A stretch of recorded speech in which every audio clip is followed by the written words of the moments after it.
I'm Joe Mayers, and this is Think Forever.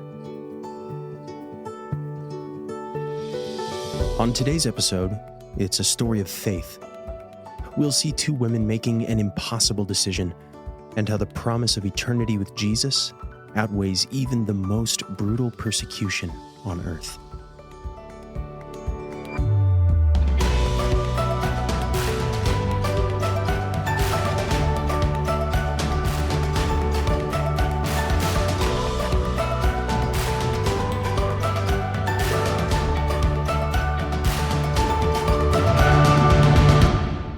Episode 1, Eternal Weight of Glory, Part 1.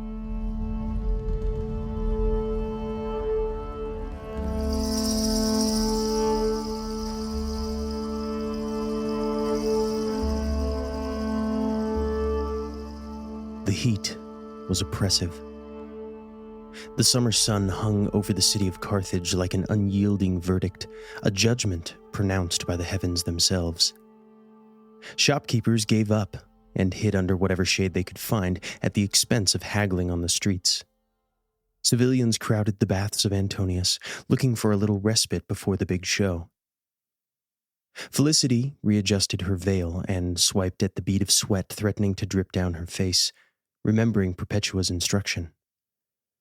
We must walk as the noble, dignified women that we are.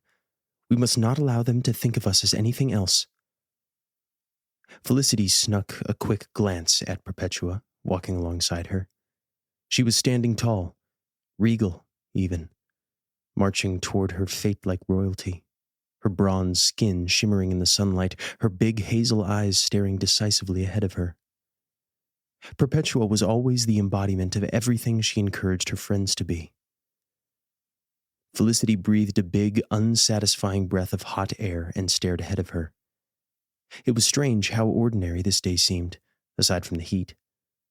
People went about their business, laughing about the sweat stains on their tunics and arguing over who was to blame for the rats that ate their way through an entire section of the produce stand. Some lived as if nothing mattered. Others as if every single little thing mattered. They lived as if there was tomorrow. But for Felicity and her friends, there wasn't. A slight smirk curled across her face as she marched ahead. Soon, and very soon, she would be in paradise.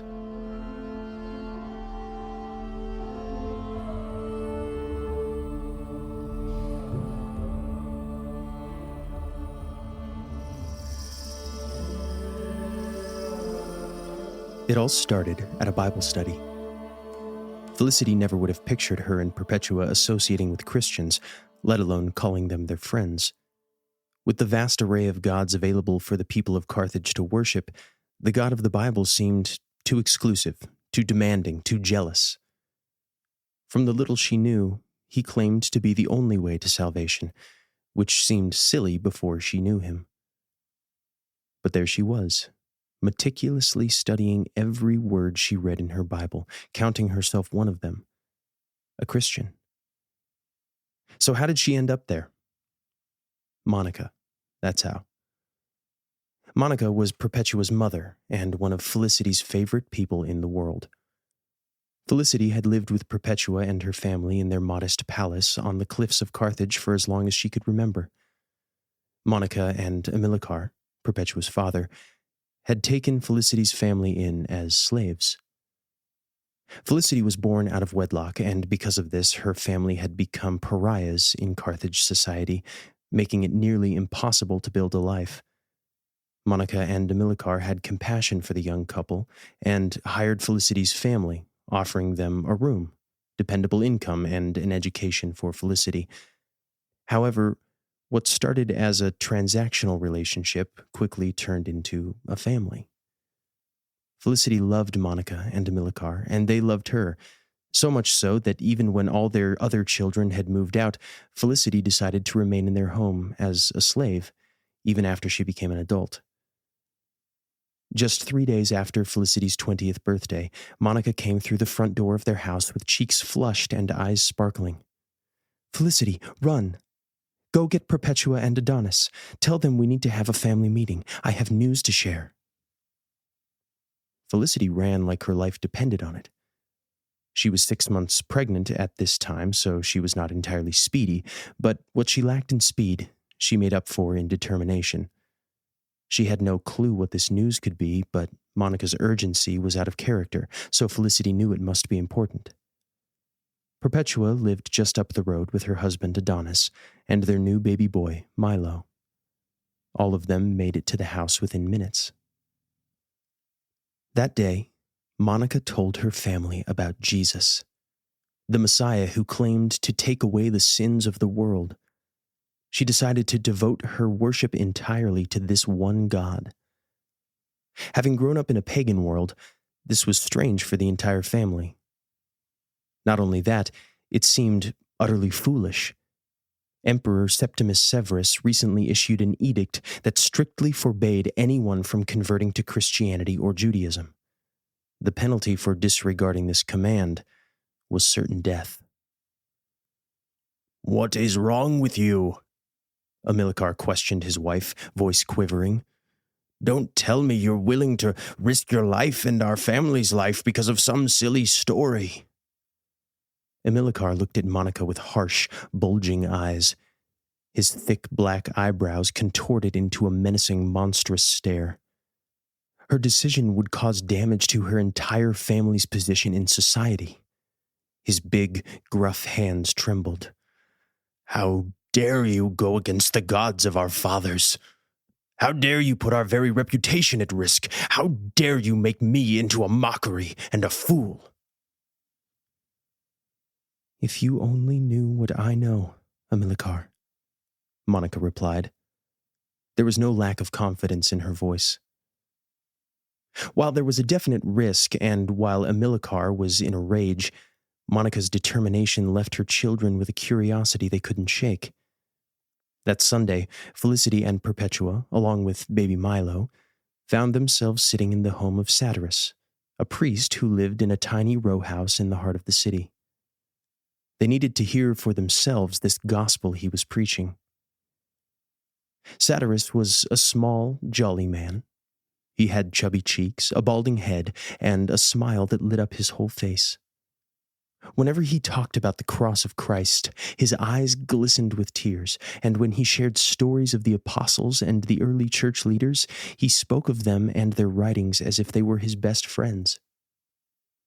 Perpetua and Felicity continued attending his catechesis classes, and over the course of days and weeks, both women fell in love with Jesus Christ as their Lord and Savior.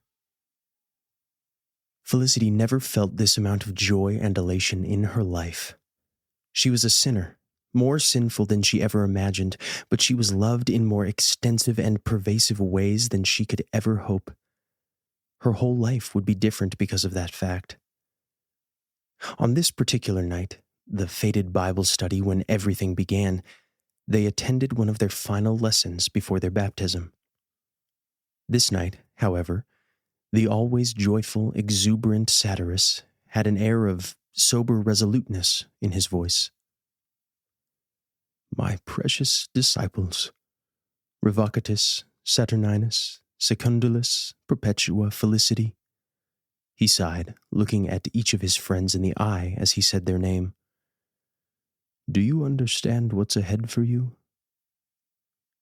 The 5 friends nodded in agreement, and Milo cooed, as if he was part of the conversation too. "Father Satyrus, we aren't ignorant of the risk we are taking." Satyrus gave a slight smile. "You do know, though, that this single decisive moment will be a flagrant betrayal of our emperor? You understand the risk? I just want to know that you know what you are saying yes to." Flagrant betrayal. The words tossed around Felicity's mind like a violent sandstorm. It was as if Satyrus turned on the lights. Felicity felt perfectly fine making her way in the shadows, but seeing her reality in the fullness of light was terrifying. Was she willing to risk her life, and, more importantly, her child's life, for this? "Yes," declared Revocatus passionately. "We have tasted and seen how good our Heavenly Father is, and we can't go back." Yes, Felicity thought. That's all she needed to hear to snap her attention back on what truly mattered. The goodness of God was the reason.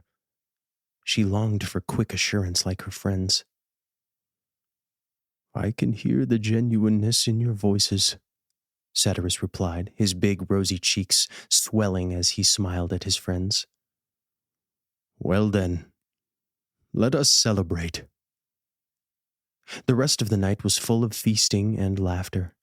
Their plates overflowed with lentils and Felicity's homemade beans as the buzz of excitement over their shared love of Jesus colored their conversation. They scarfed down big hunks of decadent figs, sunk their teeth into juicy plums, and shared honest confessions of how their sin was far deeper than they ever realized, as they rehearsed the gospel to each other again and again. Satyrus, getting tired more easily from all the pressures of his days, eventually drew the night to a close, and hugged his disciples as they made their way out the door and into the warm night air. The once chaotic city streets were now silent and deserted, except for the hushed conversations between Felicity and her friends and the occasional squeal from Milo as they made their way home. Had it not been for the moon's bright light that night, finding their way back in the dark would have been nearly impossible. "What's that?" Perpetua pointed at something up ahead. They couldn't quite make out what they were seeing, but something glinted in the middle of the street, reflecting the moon's light. Suddenly, the sickening sound of a sword unleashed from its hilt cut the quiet of the night, and a stampede of heavy footsteps came thundering toward them. In one dizzying moment, the five friends found themselves in the hands of a group of Roman soldiers. Felicity's body was thrust to the ground, face shoved against the cool, wet street, arms bound behind her back. Milo began to wail and was swiftly ripped from Perpetua's arms as one of the soldiers shouted over all the commotion, "In the name of His Imperial Majesty, Emperor Septimus Severus, I place you all under arrest on suspicion of fraternizing with the sect known as Christianity. Hail Caesar!" The guttural scream from Perpetua's lips was something not one of those soldiers or prisoners would ever be able to forget. "Milo! No, Milo! That's my son! That's my son!"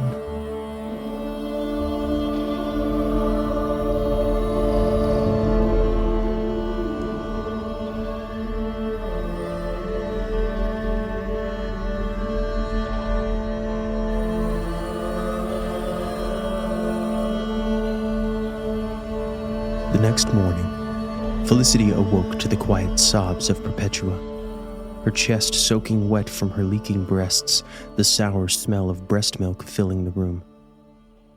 As she cried, she sang King David's words under her breath, words they had just memorized a week earlier. "The Lord is my rock, and my fortress, and my deliverer. My God, my rock, in whom I take refuge, my shield, and the horn of my salvation, my stronghold. I call upon the Lord who is worthy to be praised, and I am saved from my enemies." As Perpetua sang each word, she sang as if she were preaching to her very heart, begging for her heart to embrace what she knew to be true. Felicity knelt by her side, eyes closed, begging the same for herself. The five friends found themselves confined to a small room with stone floors and a tiny window. The room had no furniture except a small table with a jug of water and one small pot in the corner to relieve themselves. The heat in the room was stifling. Although they weren't quite sure where they were located, they knew there was no visible handle or lock on the door, and it was bolted shut. They were on house arrest. "How are you feeling?" Perpetua asked Felicity as she swiped away the tears in her eyes. "Being as pregnant as you are and lying on this hard stone must kill your back. I remember that back pain like it was yesterday." "Oh, it is. But it's not the physical pain that is causing me distress. I'm so scared, Perpetua. What is going to happen to us?" Felicity's big dark eyes were panicked, her entire body shuddering with fear. Perpetua squeezed her friend's hands as she rubbed her thumbs along the edge of Felicity's dry, cracked knuckles. "Felicity, you know what will happen," Perpetua said softly. Felicity nodded, eyes fixed on the ground in front of her. "But what about Milo?" The tears rushed into Perpetua's eyes again. "This is not a mistake. God knew this day would come for me and for Milo. I don't know why, but I do know he intends to use it for our good. Remember what Paul said, to live is Christ, but to die is gain. This is nothing but a privilege, my sister. To walk in his way, to die as he died. This is no mistake. This is God's gift to us." Felicity nodded as her stomach plummeted to the floor. She knew Perpetua was right, but she longed for it not to be so. She held her swollen belly and wondered, how can this possibly be a gift? Suddenly, they were interrupted by muffled voices on the other side of the door. Laughing, one of the soldiers slipped his keys into the lock and thrust the door open. Amilcar's broad shoulders and towering presence took up the entire doorway. "Ah, my daughter. How do you like the taste of what the Emperor has in store for you? Are you ready to come home now? Just say the word and they'll escort you right out of here." Felicity's heart fluttered at the thought. Just say the word, and all of this will be over. It is that simple. "We stand firm in our faith, Father," Perpetua declared. Amilcar's face flickered, betraying his suppressed rage. "Felicity, what about you?"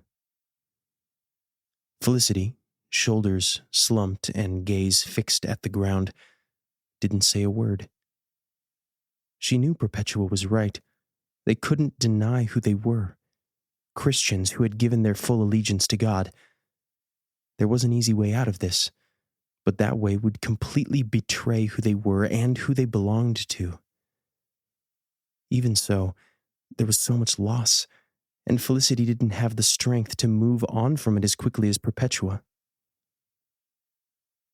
"Perpetua, did you know that your mother has agreed to stop gathering with the Christians? Your son has been entrusted into our care, and she sees it as her highest priority to protect that precious child." "Where's Adonis?" Perpetua wondered. "My daughter, he's leaving. Word has already begun to spread through Carthage like wildfire. He cannot continue to do business here. There's no future for him in this town any longer." Felicity watched as Perpetua stared blankly at her father. "Daughter, let me explain your situation to you. You have been arrested under the terms of our Emperor's recent proclamation. If you do not recant from your profession of faith and choose to persist in your folly, you will be transferred to the prison in Carthage. A true hell on this very earth. There you will await a hearing, and I do not need to remind you of the penalty that awaits you." Perpetua squinted at her father in confusion. "Father, everything has a name by which it is called, correct? Do you see that jug on the table?" "Yes," he replied, suspiciously. "You call it a jug because that's what it is. It cannot be called a lamp or a chair or a snake. So too with me. I cannot be called other than what I am. And what I am is a Christian. And him," Perpetua pointed at Secundulus, "a Christian. And your darling Felicity, a Christian, and me." She laid her hand flat on her chest. "A Christian." Amilcar stared into his daughter's eyes. A mix of fury and panic plastered across his face as he realized she was just as stubborn as he was. He stormed out the door without looking back.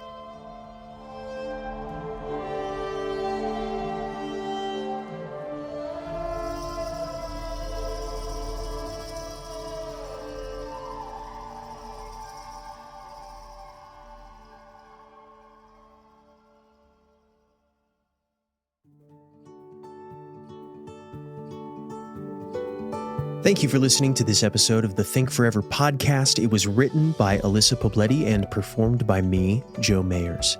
Next week, we'll be finishing this compelling story about Felicity and Perpetua. In the meantime, if you're enjoying our show, we'd love it if you would leave us a 5-star review. It's so helpful as we try to reach even more people with these stories, and I'm going to be selecting some of those to read during our behind-the-scenes episodes. So if you would like to hear your review read out, leave us a 5-star review, and make sure to listen in next week for the conclusion of this story, Eternal Weight of Glory.